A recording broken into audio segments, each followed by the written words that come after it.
So yan, ito na guys ang ating perfect Valenciana. Wow, perfect. Ang una natin gagawin para sa ating malagkit ay hugasan natin. Pagkatapos natin hugasan, ibabad natin sa turmeric. Hugasan maigi, and then next, ibabad natin ng mga ilang oras sa turmeric powder. 5 cup or 5 baso ng ating glutinous rice. Lagyan natin ng turmeric powder.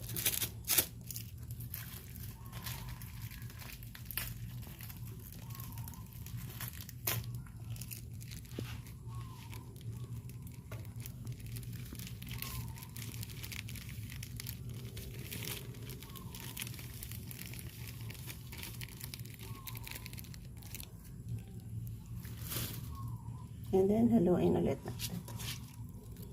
Gamit ang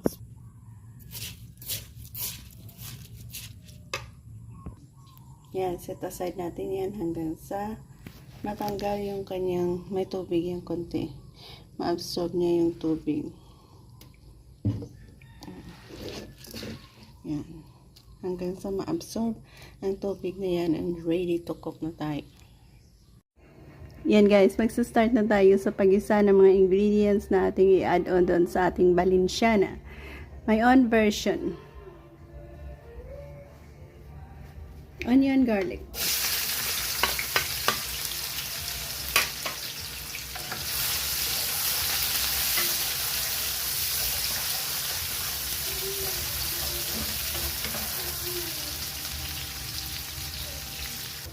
Ito yung ating mix sa pork and chicken na na-marinate na natin sa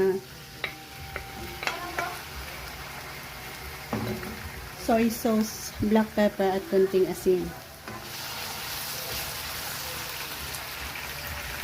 Next, pwede na natin i-add ang atay ng ating manok. Atay ng manok.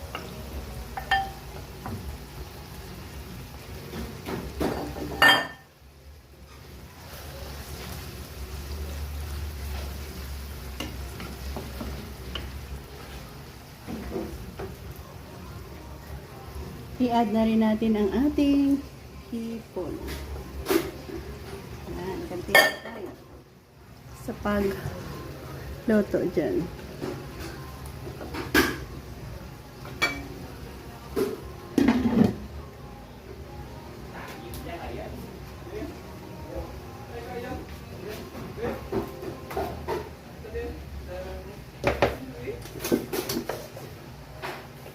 Para sa saktong sukat ng ating tubig ni add on doon sa ating ginigisa, kailangan nating sukatin ang ating malagkit na bigas. Dito natin ituin.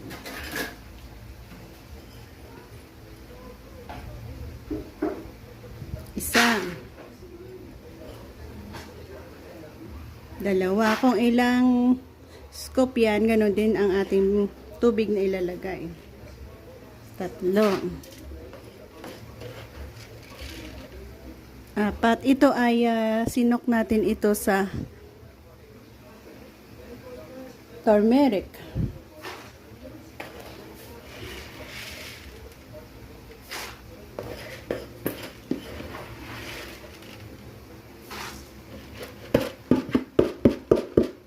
Ayan.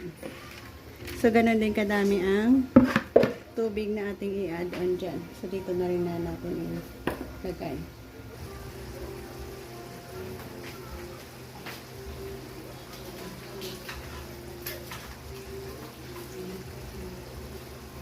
Oyster sauce.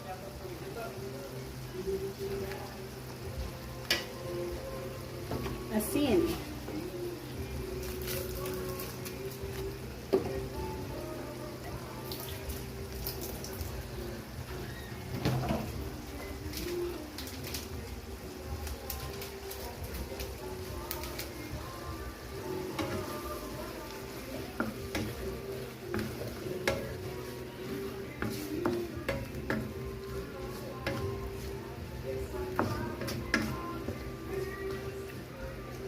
Lagyan natin ng tubig.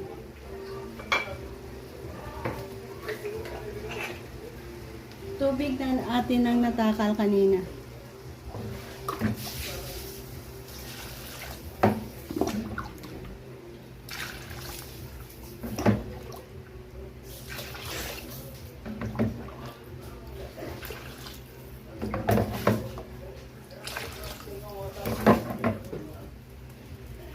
Ayan, ganyan kadami yung ating tubig niya add-on.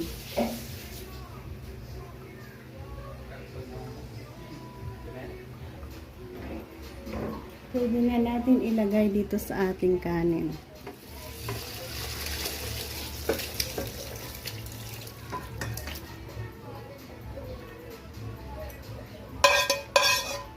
At isalang natin ito sa mahinang apoy hanggang sa maluto. Nilagyan natin ng dahon ng saging at pinaka-bata niya. Yan. Sa malaking kaldero, takpan, lutuin sa pinakamahinang apoy hanggang sa maluto. So, mayroon pala tayong i-add-on na dry peas. 2 can na dried peas ang ating i-add-on dyan.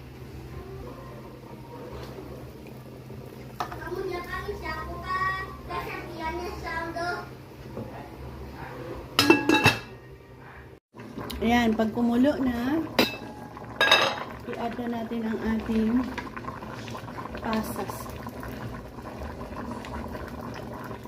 at bell pepper.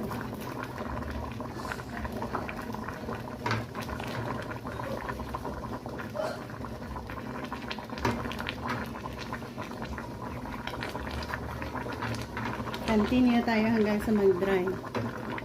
Ayan, ang ating Valenciana na masarap.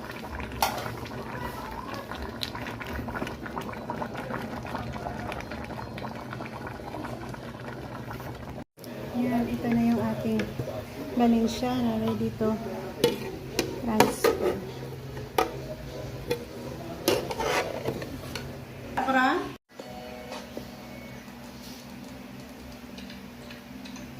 So yan, ito na guys ang ating perfect Valenciana. Wow, perfect.